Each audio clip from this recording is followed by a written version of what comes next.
അതെ, ഞാൻ താമസിക്കുന്ന പ്രദേശത്തിന് അടുത്തുള്ള കുട്ടിയാണിത്. വളരെ സങ്കടകരമായ സാഹചര്യമാണ്. വളരെ മിടുക്കിയായ ഒരു പെൺകുട്ടിയാണ്. 1-ാം വർഷ പ്രവേശനം നേടി അങ്ങോട്ട് ചെന്ന് മാത്രമേ ഉള്ളൂ. നമ്മൾ ശ്രദ്ധിക്കേണ്ട കാര്യം, അടുത്ത കാലത്തായി എല്ലാ ലവ് ജിഹാദുകളുടെയും ലവ് ജിഹാദുകളെല്ലാം ജനോസൈഡ് ജിഹാദായി മാറുന്നു. വെച്ചാൽ മനുഷ്യനെ ഇല്ലാതാക്കുന്ന രീതിയിലേക്ക് ലവ് ജിഹാദ് മാറുന്നു എന്നുള്ളതിന്റെ പ്രധാനപ്പെട്ട ഒരു തെളിവാണ്, ഏറ്റവും അവസാനത്തെ തെളിവാണ് ഇപ്പോൾ നടന്നിരിക്കുന്നത്. അതിന് മുമ്പ് ധാരാളം ഉദാഹരണങ്ങൾ നമ്മുടെ മുമ്പിലുണ്ട്. ലവ് ജിഹാദിന്റെ ഇരകളാക്കപ്പെട്ട് വീട്ടുകാരെ ഉപേക്ഷിച്ച് എല്ലാ വെല്ലുവിളികളെയും ഏറ്റെടുത്തുകൊണ്ട് ഈ മുസ്ലിം ചെറുപ്പക്കാരോടൊപ്പം ഇറങ്ങിത്തിരിക്കുന്ന പല പെൺകുട്ടികളും പിന്നീട് തൂങ്ങിയാടുന്ന കാഴ്ച നമ്മൾ കണ്ടിട്ടുണ്ട്, അല്ലെ വിഷമടിച്ച് മരിക്കുന്ന കാഴ്ച നമ്മൾ കണ്ടിട്ടുണ്ട്, അല്ലെങ്കിൽ ഈ പയ്യന്മാരാൽ കൊല്ലപ്പെടുന്ന കാഴ്ചയും നമ്മൾ കണ്ടിട്ടുള്ളത്. അതാണ് ഞാൻ പറഞ്ഞത്, ലവ് ജിഹാദുകൾ ജനോസൈഡ് ജിഹാദായിട്ട് മാറുന്ന ഒരു കാലഘട്ടമാണ്. അത് ആരും ചർച്ച ചെയ്യാതെ പോകരുത്. ജനം ജീവിയെങ്കിലും അങ്ങനെ തന്നെ പറയണം. ജനോസൈഡ് ജിഹാദ് എന്ന് വെച്ചാൽ മനുഷ്യവംശത്തെ ഇല്ലാതാക്കാനുള്ള ഒരു ജിഹാദായിട്ട് മാറുന്നു, പ്രത്യേകിച്ച് അന്യമതങ്ങളിലെ പെൺകുട്ടികളെ. ഇതേപോലെ തന്നെയാണ് ഈ പെൺകുട്ടികളെയൊക്കെ വളരെ വ്യാപകമായ മയക്കുമരുന്ന് കടത്താൻ ഉപയോഗിക്കുന്നുണ്ട്. കേരളത്തിൽ പിടിക്കപ്പെടുന്ന ഈ ഡ്രഗ് ജിഹാദിന്റെ ഭാഗമായി പിടിക്കപ്പെടുന്ന ഒരു പുരുഷനോടൊപ്പം എപ്പോഴും പിടിക്കപ്പെടുന്ന ഒരു പെൺകുട്ടി ഒരു ഹിന്ദു നാമധാരിയോ ഒരു ക്രൈസ്തവ നാമധാരിയോ ആയിരിക്കും. വളരെ വ്യാപകമായ രീതിയിലാണ്. നമ്മൾ ഓരോ ദിവസത്തെ പത്രവാർത്ത നോക്കൂ. ഓപ്പറേഷൻ തൂഫാന്റെ ഭാഗമായിട്ടായിക്കൊള്ളട്ടെ, അല്ലെങ്കിൽ വേറെ ഏതെങ്കിലും ഓപ്പറേഷന്റെ ഭാഗമായിട്ട് പിടിക്കപ്പെടുകയാണെങ്കിൽ ഒരു കാറിൽ യാത്ര ചെയ്യുന്ന ഒരു ചെറുപ്പക്കാരിയും പിടിക്കുമ്പോൾ അതിനകത്തെ ചെറുപ്പക്കാരി പൂർണ്ണമായിട്ടും ഒരു ഹിന്ദു നാമധാരിയോ ഒരു ക്രൈസ്തവ നാമധാരിയോ ആകുന്ന ഒരു ദുര്യോഗത്തിലേക്ക് കേരള സാഹചര്യം മാറിയിരിക്കുകയാണ്. ആരെങ്കിലും അത് ഇങ്ങനെ പറഞ്ഞു കഴിഞ്ഞാൽ അവർക്കെതിരെ കേസെടുക്കുന്ന ഒരു രീതിയിലേക്ക് കേരള പോലീസ് മാറുകയും ചെയ്തു. നമുക്കറിയാം, RV ബാബുവിന്റെ കേസുമായി ബന്ധപ്പെട്ട ഉദാഹരണം അത് വളരെ വ്യക്തമാണ്. അതുകൊണ്ട് ഈ പെൺകുട്ടിയുടേത് മാത്രമല്ല, ഇത് ഇന്നലെ നടന്ന ഏറ്റവും അവസാനത്തെയാണ്. ഇന്നും വീണ്ടും സംഭവിക്കാൻ നാളെയും വരും. ഇതൊരു തുടർ കഥ പോലെ തുടരുകയാണ്. ഈ ലവ് ജിഹാദിന് ഇരകളാക്കപ്പെടുന്ന പെൺകുട്ടികൾ. കഴിഞ്ഞ ദിവസവും ഇതേപോലെ നമ്മുടെ സബ് രജിസ്ട്രാർ ഓഫീസുകളിൽ നമ്മൾ ചെന്ന് നോക്കുമ്പോൾ കാണാൻ സാധിക്കുന്ന കാഴ്ച എന്താണ്?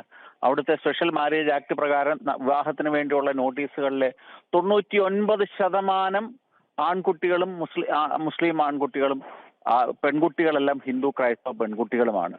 അതിപ്പോൾ കേരളത്തിന് വെളിയിലേക്കുള്ള റിക്രൂട്ട്മെന്റ് ഏജൻസികൾ, വിദ്യാഭ്യാസ ഏജൻസികൾ ഇതിന്റെ മറവിൽ ലവ് ജിഹാദിന്റെ വേട്ടക്കാർ വ്യാപകമായിട്ടുണ്ടാകുന്നു എന്നുള്ളതും, അതിന്റെ മറവിൽ ധാരാളമായി ഈ ലവ് ജിഹാദ് ഇരകളായിട്ടുള്ള ഹിന്ദു ക്രൈസ്തവ പെൺകുട്ടികളും ഉണ്ടാകുന്നുണ്ട്. ഈ പള്ളിപ്പാട്ടെ ആലപ്പുഴ ജില്ലയിലെ ആ പെൺകുട്ടിയുടെ മരണം തീർത്തും ദുഃഖകരമാണ്.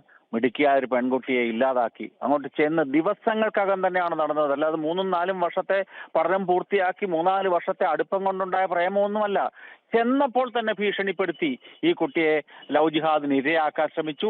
അതിനെ എതിർത്തപ്പോൾ ആ കുട്ടിയുടെ തലയിൽ ലാപ്ടോപ്പിന് അടിച്ച് അതിനെ കൊന്നു എന്ന് പറയുമ്പോൾ എത്ര ക്രൂരമാണ്, എത്ര നിന്ദ്യമാണ്, എത്ര നീചമായിട്ടുള്ള മനസ്സിന് ഉടമകളാണ് ഇവരൊക്കെ തന്നെ നമ്മൾ ശ്രദ്ധിക്കണം. ഇത് ആവർത്തിക്കുക തന്നെ ചെയ്യും. ഇത് ഇന്നുകൊണ്ടോ നാളെ കൊണ്ടോ ഒന്നും തീരത്തില്ല. ഇത് തീരണമെന്നുണ്ടെങ്കിൽ ചില വ്യക്തികള് ഫത്വ പുറപ്പെടുവിക്കണം, ഇങ്ങനൊന്നും ആവരുത്, ഇനി ചെയ്യരുതെന്ന്. അതുണ്ടാകത്തുമില്ല. അതിനെ പ്രോത്സാഹിപ്പിക്കുന്ന സമീപനമാണ് കേരള പോലീസിന്റെ ഭാഗത്തു നിന്നുമുള്ളത്. ആ കുട്ടിക്കും ആ കുട്ടിയുടെ കുടുംബത്തിനും നീതി കിട്ടണമെന്നുള്ളതാണ് നമ്മളുടെയൊക്കെ പ്രാർത്ഥന. ഈ മരിച്ച കുട്ടി സാവരിയ ക്രിസ്തുമത വിഭാഗത്തിൽപ്പെട്ട കുട്ടിയാണ് എന്ന് തോന്നുന്നു, അല്ലേ? അങ്ങനെ ഉണ്ടെങ്കിൽ ആ സഭയുമായി ബന്ധപ്പെട്ട ആളുകൾ ഇക്കാര്യത്തിൽ പ്രതികരണവുമായി രംഗത്ത് വരുമോ? അവരുടെ പ്രതികരണം ഏത് തരത്തിലായിരിക്കും?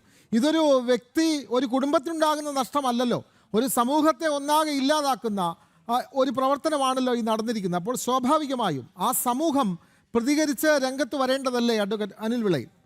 തീർച്ചയായിട്ടും. എനിക്ക് ആ കുട്ടി ഏതായാലും ഹിന്ദുവാണോ ക്രിസ്ത്യാനിയാണോ എന്ന് എനിക്ക് തീർത്തും അറിയില്ല. കാരണം ഞാൻ അത്രയും മനസ്സിലാക്കിയിട്ടില്ല. പേര് കൊണ്ട് അങ്ങനെ തോന്നുന്നു മാത്രമേ ഉള്ളൂ. പക്ഷെ എന്താണെന്ന് അറിയില്ല. ഏതായാലും ലവ് ജിഹാദിന് ഇരകളാക്കപ്പെടുന്നതിനകത്ത് ലവ് ജിഹാദിന്റെ ഇരകളെല്ലാം ക്രിസ്ത്യാനി കുട്ടികളും ഹിന്ദു പെൺകുട്ടികളുമാണല്ലോ.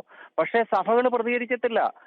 നേരത്തെ പാലാ ബിഷപ്പ് PC ജോർജ്, ഷോൺ ജോർജ് തുടങ്ങിയ ക്രൈസ്തവ നാമധാരികൾ പ്രതികരിച്ചപ്പോൾ അവർക്കെതിരെ വാളെടുത്ത് വീശുകയായിരുന്നല്ലോ. ഈരാറ്റുപെട്ടി ഉൾപ്പെടെയുള്ള സ്ഥലങ്ങളിൽ നമ്മൾ കണ്ടതാണ്. പാലാ അതിരൂപതയിലേക്ക് മാർച്ച് നടത്തിയതാണ്. പക്ഷെ അവരൊക്കെ നിശബ്ദരാക്കപ്പെട്ടു. ഇപ്പൊ കാസ പോലുള്ള ചില സംഘടനകളുടെ ഒറ്റപ്പെട്ട രോദനങ്ങൾ മാത്രമേ ഉണ്ടാകുന്നുള്ളൂ. അത് സഭകളെ ആവശ്യമുള്ളതും ആവശ്യമില്ലാത്തതുമായ എല്ലാ കാര്യത്തിനും ഇടപെടുന്ന കേരളത്തിലെ ക്രൈസ്തവ സഭകള് അടുത്ത കാലത്തായി ലവ് ജിഹാദിനെ പറ്റി യാതൊരു അക്ഷരവും മിണ്ടുന്നില്ല. കാരണം പേടിയാണ്, അവർക്ക് പ്രതികരിക്കാൻ ഭയമാണ്. അതാണ് കേരളത്തിലെ രാഷ്ട്രീയ സാഹചര്യം. അതുകൊണ്ട് സഭകൾ മനസ്സിലാക്കി പ്രവർത്തിച്ചാൽ നല്ലതാണ്.